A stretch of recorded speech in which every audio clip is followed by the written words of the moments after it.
Otílio Rodrigues, nestes dias mais recentes aconteceu a decisão em relação ao Oriente Médio, vários países que se juntaram para tentar estabelecer ali um diálogo e em busca da paz entre os judeus e palestinos. Por que é imperativa essa paz entre judeus e palestinos? Nós que fazemos parte da grande família humana desse planeta, claro que nós nos sentimos muito sensibilizados e felizes com esse cessar-fogo. Ele representa um marco importante na redução ou na diminuição do grande desastre que ocorreu nesses últimos 2 anos ali naquela região do Oriente Médio, a partir daquele ataque terrorista inominável que o Hamas, um braço armado da Jihad Islâmica e de outras organizações terroristas, puseram a cidadã de Israel. E aí Israel, exercendo o seu direito de livre defesa, replicou. Morreram mais de 47 mil pessoas nesses 2 anos, sendo aproximadamente 18 mil crianças, mais de 110 mil pessoas feridas, sendo 22.500 praticamente incapacitados. Tem mais de 4.500 amputações, pessoas que perderam os membros e estão completamente incapacitadas para o trabalho. Isso aqui do ponto de vista humano. Então, no momento em que as nações se uniram, como Estados Unidos, Egito, Catar e Turquia, para promover esse diálogo entre Israel e palestinos e Hamas, né, e tendo conseguido um cessar das hostilidades, isto representa um grande marco que a humanidade tem que celebrar, esse fim dessas hostilidades. Do ponto de vista econômico, aquela região ali é um caos total.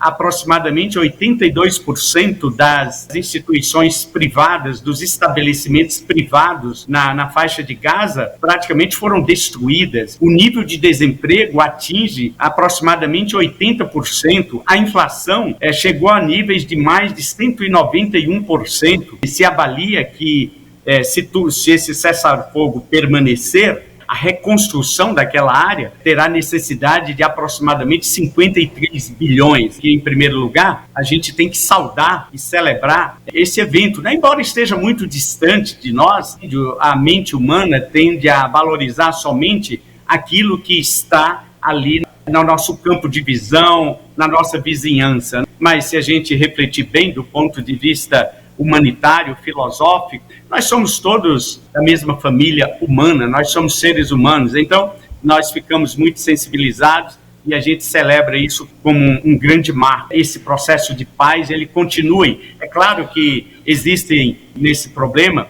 muitos interesses econômicos, geopolíticos, interesses religiosos, conflitos de toda ordem. A humanidade é assim, sempre foi assim, essa luta.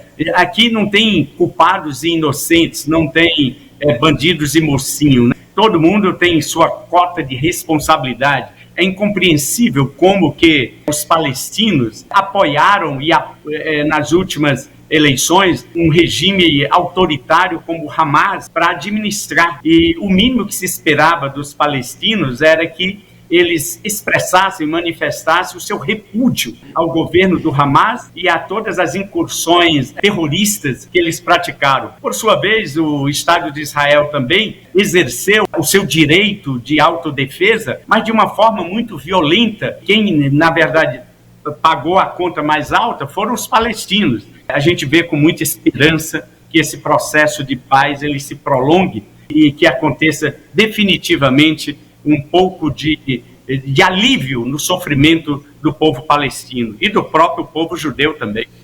No Oriente Médio, existe, na sua perspectiva, uma possibilidade de que esses países que parecem agora estarem se alinhando mais a essa cultura pacificadora, tem como eliminar esses terroristas? Eliminar no sentido de fazê-los desaparecer e permitir que o povo palestino, através de lideranças que sejam pacíficas, possam criar inclusive o Estado palestino? É possível sonhar com essa possibilidade?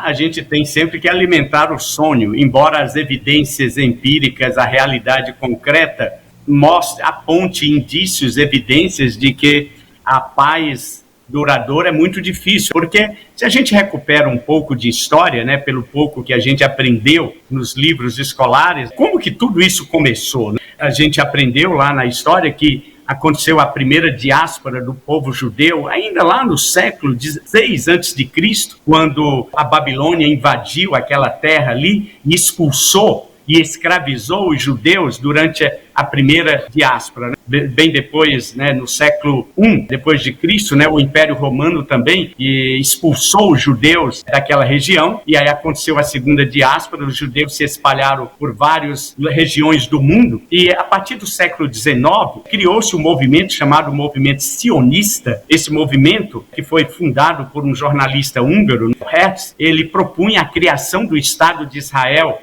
ali onde, no Oriente Médio, ali naquela região, onde conviviam durante muito tempo árabes, judeus e palestinos. E aí veio a Primeira Guerra Mundial, a França fez um acordo secreto dividindo aquela região entre França e Inglaterra. Essa foi uma das causas que contribuiu para o acirramento dos conflitos da Primeira Guerra Mundial, não foi o único fator. Depois teve também as tensões, porque aí o povo judeu começou a chegar naquela região, motivadas pelo movimento sionista, e naquele momento ali, quem dominava aquela região era o Império Otomano, que abrangia uma grande região, foi um dos maiores impérios de maior duração da história, durou mais de 600 anos, entre 1299 e 1992, onde hoje praticamente é o território da Turquia. E então, com a chegada dos judeus ali naquela região, começou a se alimentar as tensões e um conflito entre judeus e palestinos. Eu estou contando tudo isso para dizer que as causas, a origem desse ódio entre palestinos